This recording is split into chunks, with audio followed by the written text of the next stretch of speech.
There are 3 things I've come to know as fact this year. 1. Never have I been forced to rely on anything as much as I rely on the mute button in a Teams meeting, the only thing protecting my classmates from the absolute chaos of my family. 2. That there is no point arguing which cohort is better because cohort A will be the obvious answer every time. And 3. Amid these unprecedented times is perhaps the most overused phrase of 2021. That being said, words cannot express my gratitude for being elected valedictorian amid these unprecedented times. I am so incredibly honored to be giving this speech before such an amazing group of individuals. In my grade 8 valedictorian speech, I overdid it with the Dr. Seuss quotes, so we'll steer clear of that this time around. Instead, and I know this sounds strange, I want you to imagine a boulder beneath your hands. Pushing this stone feels natural, a familiar strain. There is a path beneath your feet, forever at a gradual incline. When you give the boulder a shove, you instinctively know just how to throw your weight so that it inches along far enough. You know how to walk in defiance of gravity.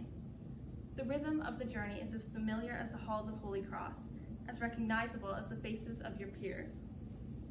However, we weren't always so seasoned at this.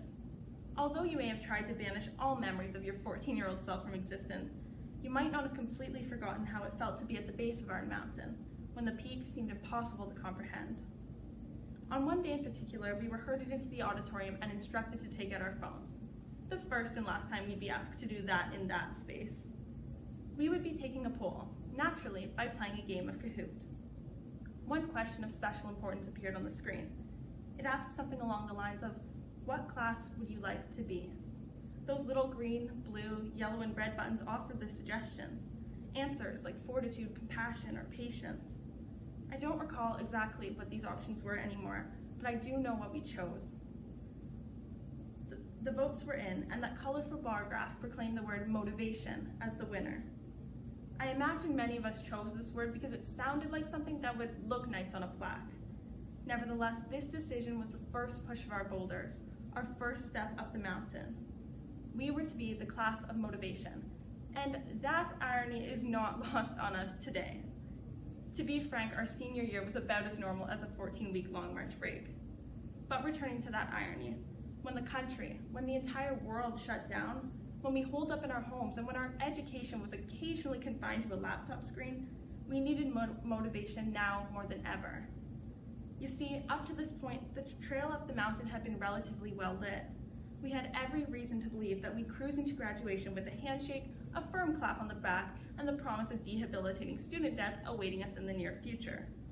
Well, we somehow still have the potential to earn one of those things.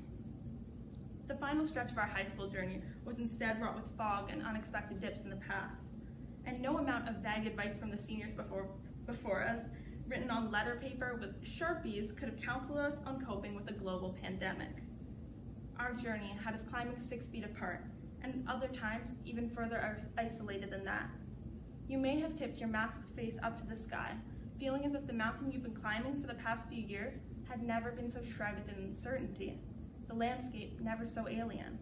We fell, and we fell again, and we often lost the motivation of our namesake. We, the class of motivation, sometimes wanted to shut our laptops and call it a year. The universe certainly had its laugh with that one, I'm sure. Yet the thing about motivation is it can always be regained. Motivation is just as versatile as we became, and nearly as persistent. See, we all had to draw energy from somewhere. Maybe it was seeing that tiny green dot next to a classmate's name at 3 a.m. during a late night work period, knowing that their sleep schedule was just as irregular as your own.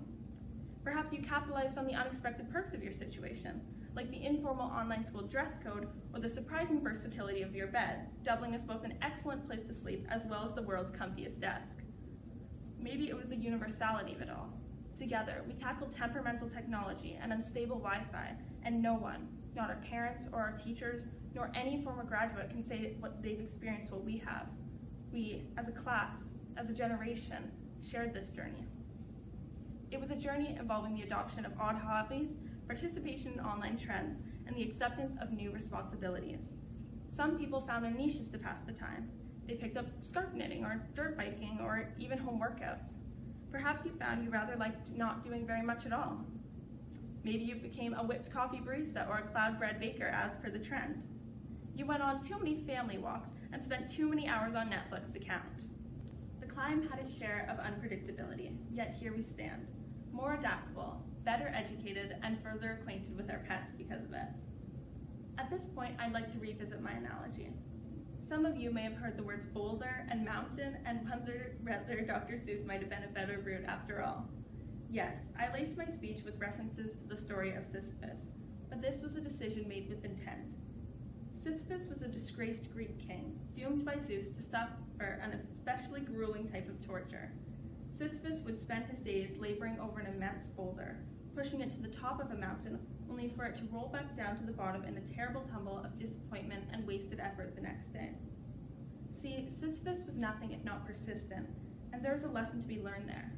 Perhaps you felt a bit like Sisyphus yourself sometimes, one optimaster after the next.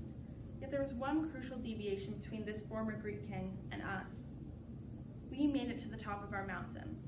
We took what in all circumstances appeared to be a bad story, a cursed existence, and we withdrew the good. We persevered not only in spite of our situation, but because of it.